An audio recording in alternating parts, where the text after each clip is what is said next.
Dans cette vidéo, je vais m'adresser aux personnes qui se sentent vraiment bizarres, qui se reconnaissent même dans aucune case, et peu importe les cases, et qui souffrent en fait de ne pas pouvoir tisser de liens sociaux, de liens relationnels avec les personnes autour d'elles. Ces personnes, en fait, ont un profond besoin de reconnaissance, et ça se comprend, parce que le besoin de reconnaissance est en quelque sorte un feedback, un écho dont on a profondément besoin pour se reconnaître. C'est le principe de Narcisse, du mythe de Narcisse, qui, parce qu'il se reconnaît en fait, qu'il se voit dans le miroir, voit enfin qui il est. Et c'est bien la problématique de toutes les personnes atypiques qui, justement, n'ayant pas de validation extérieure, eh bien, vont être sans arrêt en quête de reconnaissance. Et pour répondre à ce besoin de reconnaissance, la seule stratégie possible, eh bien, c'est de porter un masque, de jouer un rôle, de répondre en fait aux demandes des autres alors qu'en fait ça ne correspond pas.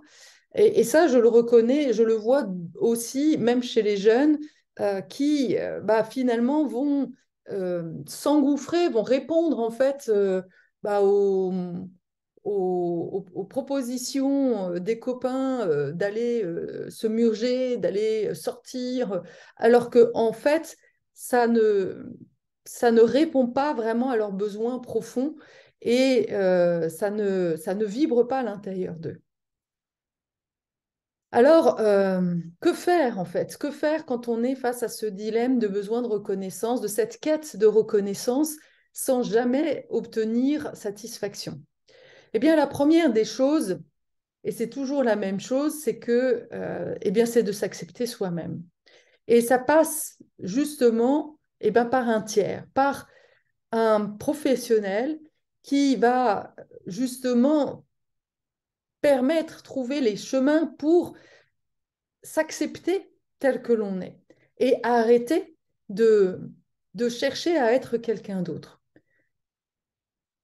Les personnes atypiques sont des pionniers, sont des visionnaires, sont des gens bizarres, mais ils sont bizarres parce qu'en fait, ils incarnent quelque chose de nouveau qui sera normal d'ici quelque temps. Mais comme toute personne révolutionnaire, pionnière, visionnaire, eh bien, ça passe justement par cette perception vue de l'extérieur comme étant pas normale, comme étant, et voire même d'être rejeté. C'est l'archétype du fou, parce que c'est une folie en fait d'être qui tu es. C'est une folie de penser, d'avoir ce côté positif, ce côté, cet altruisme, cette vision humaniste, pardon, ce côté positif de la vie. Et c'est une folie aussi d'avoir ce besoin de profondeur, de lien vraiment intense, cette intensité. C'est une folie que d'oser être excentrique, même physiquement. Euh, voilà, je me suis teinte les cheveux en bleu et c'est pas une lubie, voilà, c'était juste une envie de, voilà, une envie de mettre de la couleur, une envie de changer, une envie. Et ça s'explique pas, il y a pas à se justifier. Je vais pas me justifier pourquoi je me suis mis du bleu dans les cheveux. Mais le fou, en fait, dans l'archétype du fou, ce qui est vraiment important, c'est que c'est sa liberté. La liberté, et d'ailleurs, il suffit de regarder, j'ai pas mes cartes là, mais le fou, quand on regarde la carte du tarot de Marseille, eh bien, c'est aussi le mat. Il n'a pas de numéro. Il est complètement hors cadre. Il est le début et la fin de l'histoire. C'est ça qui est, il est partout à la fois.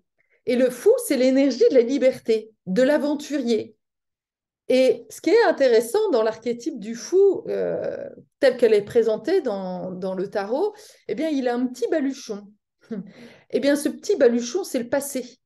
Donc, ça montre en fait qu'il a déjà vidé en fait son baluchon, ses valises du passé. Et ça, c'est aussi, ça fait partie aussi des étapes pour ne pas se trimballer en fait la honte, la culpabilité que l'on porte, avec lequel souvent on arrive sur Terre en fait. Et c'est aussi vider justement les fardeaux de croyances que l'on doit être reconnu pour exister. Parce qu'en réalité, tu n'as pas besoin d'être validé.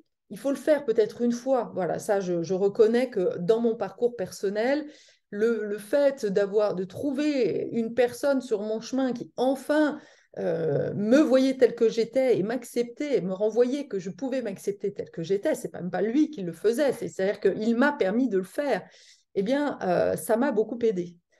Et ce qui est aussi intéressant dans la carte du fou, c'est qu'il y a un petit chien qui essaye de retenir, qui essaie de tirer en fait le match par la culotte. Et bah, pour moi, le petit chien, c'est aussi toutes les résistances qui, justement, n'ont plus de prise sur lui. Et donc, toutes les personnes extérieures qui vont essayer de lui dire, mais non, prends pas ce chemin, t'es fou, mais non, ne va pas à l'aventure, c'est dangereux. Voilà, donc c'est toutes les peurs aussi qui peuvent nous empêcher en fait d'aller de l'avant. Donc, ce besoin de reconnaissance, parfois, ça peut être aussi donc une peur de ne pas exister, une peur, et qu'il est intéressant d'aller visiter, d'aller vraiment confronter en fait. Parce qu'une fois que l'on reconnaît cette peur en fait de ne pas exister, bah, on lâche en fait le besoin de reconnaissance. Parce que cette personne bizarre que tu es, en réalité, donc oui, tu es comme un fou, un héros aussi. Parce que le héros, il est fou. Il prend un chemin que personne d'autre n'a pris. Il assume son excentricité, sa folie, et c'est une vieille âme qui suit son chemin, non plus un chemin tout tracé, mais qui va justement, lui, explorer des chemins non balisés, en fait. Hein, le chemin que personne n'a pris. Parce que c'est le but, enfin, c'est la mission, en fait, de la vieille âme. Donc, tu vois que finalement, ce besoin de reconnaissance, elle fait partie, en effet, bah, des obstacles sur ton chemin. Et qui te permet justement eh bien, de faire ce travail d'introspection, d'arrêter de donner de la valeur aux personnes extérieures, parce que ça, c'est ce que fait l'ego. Et en réalité, quand on arrête de faire ça, eh bien, c'est là où on va reprendre notre pouvoir personnel, de décider de notre chemin, justement. Parce que ce besoin de reconnaissance, il est très pervers. C'est-à-dire que le besoin de reconnaissance, c'est donner plus d'importance à la personne qui est extérieure qu'à toi-même. Alors, ça veut dire quoi? Si la personne te reconnaît comme étant une belle personne, alors du coup, tu vas être fier de toi. Et puis le lendemain, quand elle va te dire que bah non, c'est fini, tu n'es plus une bonne personne, tu corresponds plus, et Dieu sait si j'en ai trouvé sur mon chemin, hein, eh bien, tout d'un coup, tu vas avoir le sentiment de ne plus être, de ne plus exister, mais tu vois à quel point tu ne peux plus être libre, en fait, si tu es dépendant de cette expérience-là, de cette reconnaissance-là. Et en effet, ça fait vraiment partie du chemin que de se délester de ce besoin de reconnaissance sur ce chemin et d'aller vraiment à la rencontre de soi, de partir à la rencontre de cet être exceptionnel et d'aller vraiment de recevoir en fait la beauté, le côté génial en fait de l'être atypique que tu es. Et là, ce chemin-là, eh bien, c'est aussi le chemin de l'ouverture du cœur, qui te permet d'être touché de qui tu es et qui va tout d'un coup apaiser ses peurs et qui va te reconnecter avec ton corps et qui va te reconnecter avec tes émotions. Et du coup, tout d'un coup, tu vas voir que tu vas y voir beaucoup plus clair et le chemin va s'éclairer. Tu vas assumer beaucoup plus, en fait, ce chemin atypique. tu vas accepter en fait cette voix qui est la tienne. C'est comme si tout d'un coup tu allais te reconnecter en profondeur avec ton âme et le désir en fait de ton âme, le souhait de ton âme. Parce que tu es quelqu'un d'inclassable, d'indomptable. Et ce qui est très important, c'est de comprendre et de ne pas prendre personnellement en fait ce rejet, ce jugement des autres. Ça fait partie en fait des accords Toltec. Ne rien prendre personnellement, parce que en fait, si les autres ne t'acceptent pas, c'est que tu les déranges. C'est que tu les déranges parce que justement tu leur renvoies une liberté d'être que qu'elles n'osent pas atteindre, qu'elles n'osent pas aller chercher à l'intérieur d'elles, qu'elles n'osent pas exprimer. Alors comme on n'ose pas en fait sortir du cadre, comme on n'ose pas justement bah, être bizarre et que l'on préfère le chemin de la conformité à la norme, l'obéissance, eh bien, on va rejeter, on va projeter sur celle qui est ou celui qui est différent, eh bien, de la négativité. C'est le principe du bouc émissaire. Depuis tous les temps, la société, les religions ont eu des boucs émissaires pour expier les péchés. Mais le péché, en fait, c'est s'empêcher d'être. À l'origine, péché veut dire, oui, empêcher d'être. C'est quelque chose que l'on s'interdit. Alors que en réalité, eh bien, toi, tu oses faire les choses autrement. Tu oses être bizarre. Et tu vas voir que curieusement, quand tu dépasses en fait cette difficulté, cette peur en fait de déranger, que tu embrasses en fait pleinement ce rôle d'emmerdeur, de bousculeur en fait des idées reçues, de bousculeur aussi de d'ordre établi, côté bien rangé, eh bien, et que tu assumes ça pleinement, tu vas voir que tu vas émettre une énergie, une lumière qui va faire que tu vas attirer à toi des personnes tout aussi bizarres que toi. C'est très, très étrange en fait. Mais pourtant, c'est une réalité. Quand j'ai enfin suivi mon cœur et mes envies en partant en fait de Paris et où je suis allée à Strasbourg parce que je sentais qu'il y avait quelque chose à vivre là-bas, eh bien, c'est incroyable. Le fait de changer de région, tout d'un coup, eh bien, je n'ai rencontré que des personnes atypiques, que d'ailleurs, je diagnostiquais en leur disant, mais toi, tu dois être hypersensible au potentiel, surdoué, enfin, zèbre, que sais-je, peu importe la façon dont on se nomme, mais en tous les cas, tu n'es pas comme tout le monde. Et, et en fait, c'était une révélation pour les personnes. J'étais des détecteurs, en fait, des révélateurs de zèbres. Et là, du coup, mais oui, on s'intéressait à moi parce que je leur permettais, en fait, de se découvrir. Je voyais sur leur visage que, oh, enfin, une personne qui me reconnaît et qui voit, en fait, que je ne suis pas comme tout le monde. Et évidemment, en faisant ça, eh bien, ça me renvoyait qu'enfin, j'avais ma place sur Terre. Et c'est comme ça, et j'ai beaucoup d'émotions là aujourd'hui quand je le dis, parce que c'est comme ça en fait que j'ai trouvé ma vocation.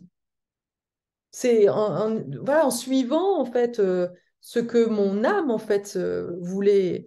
Je sentis, j'ai écouté le fait que je devais sortir, que j'étais à l'étroit à Paris, que je devais sortir.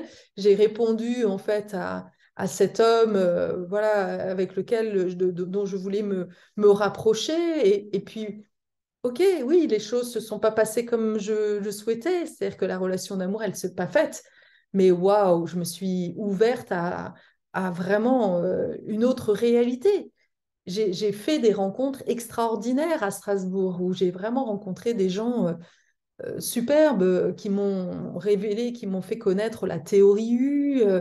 J'ai découvert des espaces sécurisants, bienveillants, où j'ai pu enfin eh bien, me questionner, me découvrir avec les autres et me sentir un avec les autres. Et c'est ça, en fait, qui m'a ensuite, bah oui, donné cette impulsion de pouvoir être ce cocon bienveillant pour accueillir la différence des autres et permettre à chacun, en fait, de révéler cette différence et de vraiment s'aimer là-dedans, en fait, comme une bonne mère, en fait, peut le faire avec son enfant. Et c'est souvent là la blessure fondamentale, en fait, de séparation, qui est que la mère, en fait, ta propre mère, ne t'a pas reconnu en tant qu'enfant différent et ne t'a pas aimé dans ta différence. Et ça crée beaucoup de souffrance. Et c'est cette souffrance-là, en fait, que l'on va répéter avec d'autres personnes. Mais à partir du moment où on va être en capacité d'aller accueillir, en fait, cette souffrance et justement de devenir ta propre mère intérieure, waouh, eh bien là, il y a quelque chose qui s'ouvre. Voilà, il y a vraiment une magie. Tu transformes. Tout ce qui était lourd devient léger. Et tu donnes du sens à ça. Parce que tu comprends que finalement, mais oui, nos mères, en fait, étaient coupées, en fait, de cet amour, de ce cœur ouvert, Et, et il te fallait passer par là pour toi, en fait, faire l'expérience de cette ouverture de cœur inconditionnelle à la différence que tu es pour pouvoir accueillir l'autre, en fait, dans sa différence de manière inconditionnelle. Et donc, ce que je t'invite aussi à faire, c'est eh bien d'aimer les autres de manière inconditionnelle, même s'ils ne te reconnaissent pas. Ça, c'est aussi un sacré challenge, en fait, un sacré défi. De dire, bah oui, de lâcher, en fait, les attentes, de lâcher l'attente d'être reconnu. Et tu vas voir qu'à partir du moment où tu lâches l'attente, que tu vis la relation, par contre, tu te respectes dans tes choix. Okay, est-ce que ce choix, ce que les gens me proposent, est-ce que je suis obligée quand même d'aller vers les autres, même s'ils m'emmènent dans des endroits qui ne me plaisent pas? Et comment, en fait, je peux rester en lien avec l'autre et dire, bah non, ça, là, je suis désolée, les gars, mais cette proposition ne m'intéresse pas. Est-ce que ça vous dirait de faire ça et d'oser aussi être complètement toi-même? Quitte à être rejeté, mais finalement, c'est quoi le pire? D'être rejeté ou d'être tout seul? Et là aussi, dans ce chemin-là, bien j'ai pu expérimenter la puissance, en fait, qu'a été cette période hmm, finalement de quarantaine, cette période de, où, où finalement je me suis retournée vers moi-même, j'ai fait ce travail d'introspection, je me suis un peu coupée des autres, de ce besoin de reconnaissance pour aller me reconnaître moi-même. Et une fois que je l'ai fait, alors du coup, j'ai pu de nouveau aller au monde, être au monde, et bien sans, en ne prenant pas en fait leurs mots comme des blessures. En fait, c'est bon, j'étais guérie en fait. Donc du coup, ça ne m'atteignait pas. J'avais soigné, j'avais pensé mes plaies encore une fois, en lien avec la relation avec ma mère notamment. Et ce chemin-là que j'ai fait pour moi, alors du coup, eh bien, je me suis rendu compte que c'était un chemin euh, que j'étais destinée à accompagner pour d'autres. Elle est là, en fait, la mission, ta mission d'atypique, certainement. De faire ton propre chemin, de trouver tes propres clés et pour ensuite, eh bien, en faire profiter tous les autres, tous les tiens, tous les autres différents. Et tu vas voir à quel point eh bien, ça va faire de toi un bon père, une bonne mère, en fait, avec ce côté féminin, complètement, et de pouvoir accueillir la différence dans le monde. Et en faisant ça, eh bien, et c'est ça qui est vraiment important pour moi,